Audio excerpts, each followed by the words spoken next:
Êrîşên giranên Îsraîlê li dijî Hûsiyên Yemenê dest pê kir. Si balefirên şer baregehên Sanaa û Hedîse kirin hedef. Kanala çardeh ya Îsraîlê ragihand. Nêzîkî si firokeyên şer en hêzên asmanî yên Îsraîlê, êrişên mezin, li ser baregehên li bajarên Sanaa û Hedîsa yên Yemenê pêkanê. Hat ragihandin ku piştî pêla êrîşên hewayî yên Îsraîlê li bendera hûdeydê zirarekê mezin çê. Çavkaniyên swêcihî piştrast kirin, ku di êrişê de piraniya tankên depo kirina sotaniyên bendergehê hatine ragihandin.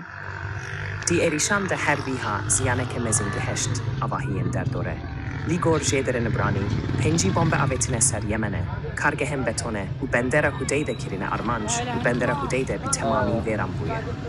Ev êrîşên ku çavkaniyên İsraîlî bi armanca lawaskirina bînesaziya leşkerî ya koma terorîst a Hûsî, yên ku ji aliyê komara İslamî ya Îranê ve tên piştgirî kirin. Kirin hedef, hermen stratejîk en payteksta Yemenê û bendera Hedîse kirin hedef.